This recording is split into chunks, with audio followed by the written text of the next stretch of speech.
I didn't ask for any more money, mind you, right? It's just payment we made the first season. So it's a little disheartening that didn't happen. Welcome to Watch Mojo, and today we're looking at MCU actors who revealed the hard truths about Marvel's working conditions, business practices, creative restraints, and overall impact. The actress has sued the Walt Disney Company over the way the company chose to release her latest film, Black Widow, alleging a breach of contract. Anthony Mackie. Once upon a time, star power alone could market a movie. What are you doing here? First off, I'm a big fan. Appreciate it. The past couple of decades have produced fewer actors who can attract audiences through name recognition. As well cast as the MCU movies usually are, audiences are showing up to see the characters rather than the actors playing them. How does it feel? Like it's someone else's. It isn't.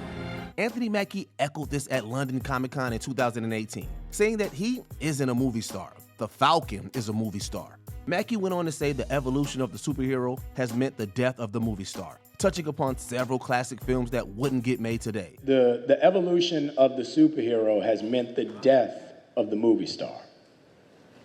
And that's the fear now. While Mackie avoided pinning the blame solely on Marvel, there's no denying that the MCU has played a major part in the problems he listed. Natalie Portman. Just as Marvel has only given us a handful of female-led superhero movies, representation behind the scenes leaves something to be desired. What was that? It was delicious. I want another. Well, you could have just said so. It appeared Patty Jenkins will become the first woman to direct an MCU movie with Thor: The Dark World. This excited Natalie Portman, who signed on to reprise her role as Jane Foster under the impression that she'd be working with Jenkins. Who's the new guy? That guy.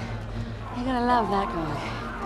Portman had championed Jenkins for the job, reportedly expressing frustration when Marvel went in another direction. This might be partly why Portman didn't return for Thor Ragnarok, although she would come back for Thor Love and Thunder. As far as I know, I'm done. I mean, I don't know if maybe one day they'll ask for an Avengers 7 or whatever. I have no idea. Meanwhile, Jenkins went on to direct Wonder Woman in 2017, 2 years before a female director got another shot at Marvel.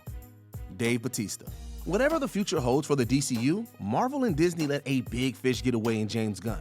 While Gunn returned to give the Guardians of the Galaxy a proper send-off, the damage was done. Much of the Guardians cast stood by Gunn amid his firing. I am Groot. It's not rude.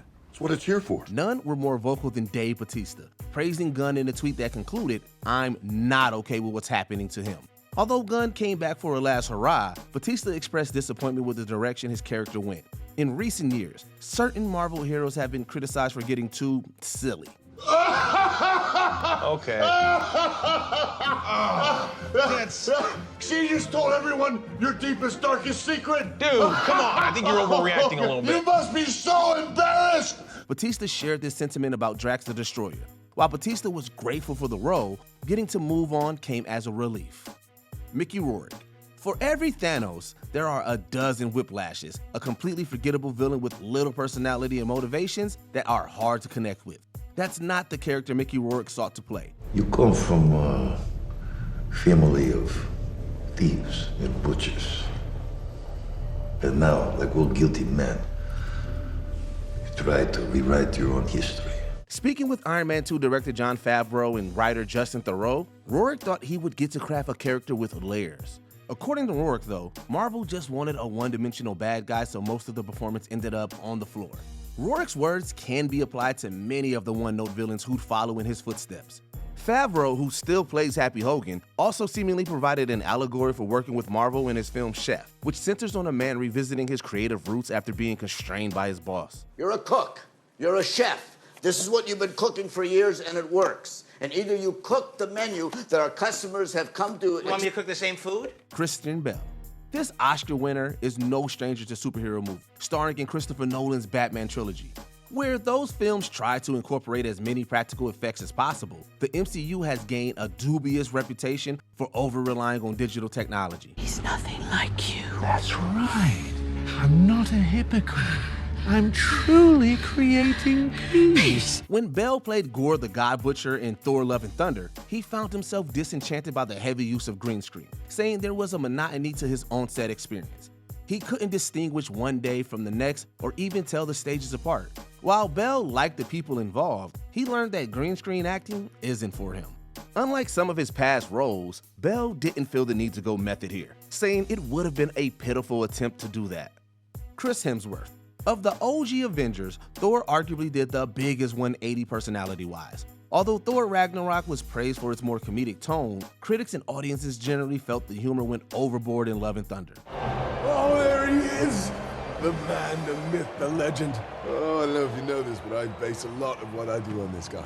He's the god of lightning, I'm the god of thunder. Huge source of inspiration. Thor himself shared the same reservations. While Hemsworth had fun making Thor's fourth solo adventure, he acknowledged that maybe he got caught up in the improv and the wackiness.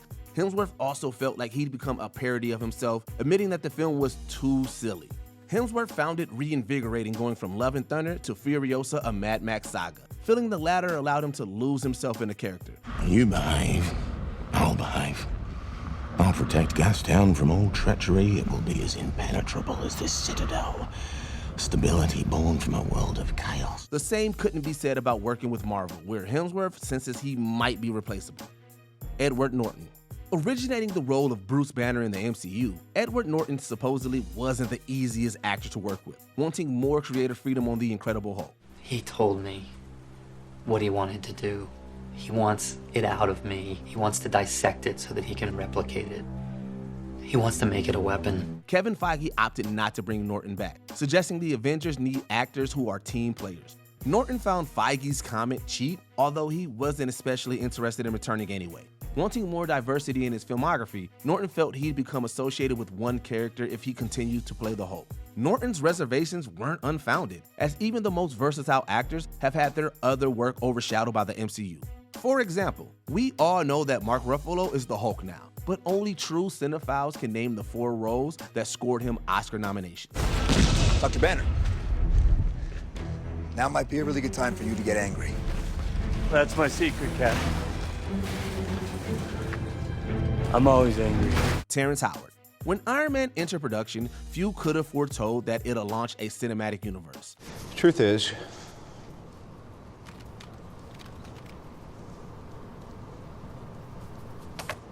I am Iron Man. With Tony Stark and James Rhodes poised to make multiple appearances beyond the Iron Man films, it appeared Robert Downey Jr. and Terrence Howard were headed for massive paydays. While that was certainly the case for Downey, there was no next time for Howard. Next time, baby. After earning at least $3.5 million for the first film, Howard was reportedly supposed to receive as much as $8 million for Iron Man 2. That number was slashed to $1 million, supposedly because of Howard's behavior on set. Don Cheadle ultimately accepted the $1 million deal, becoming the new roadie. Major. Yeah. Let's take it inside. Howard, meanwhile, remains a reminder that even with deep pockets, Marvel can also pinch pennies. Jeremy Renner. It isn't just one-off actors like Howard who've clashed with Marvel over wages.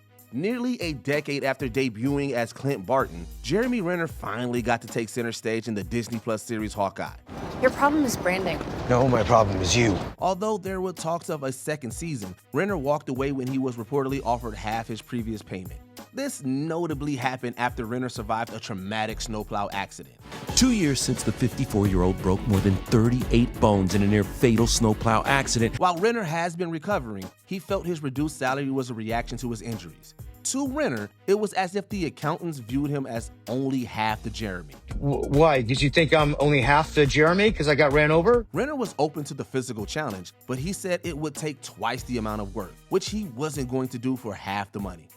Before we continue, be sure to subscribe to our channel and ring the bell to get notified about our latest videos. You have the option to be notified for occasional videos or all of them. If you're on your phone, make sure you go into your settings and switch on notifications. Scarlett Johansson.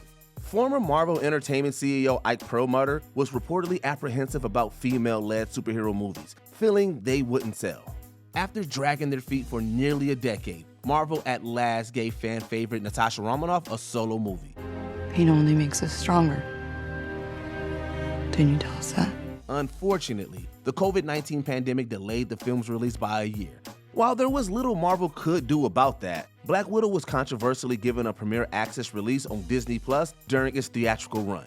This went against Scarlett Johansson's contract, which stipulated that the film be a theatrical exclusive with a portion of the box office earnings going to her. She says releasing the film on the streaming service was a breach of her contract, allegedly saving Disney and Marvel from paying her what the company would have owed her from a sole box office release. Johansson took out a lawsuit against Disney, eventually settling. While Johansson didn't hold a grudge against Disney or Marvel, she found the experience to be very unprofessional. Are there any sad truths about Marvel we missed? Let us know in the comments down below. And that's why people stop going to the movies, because most of the movies suck.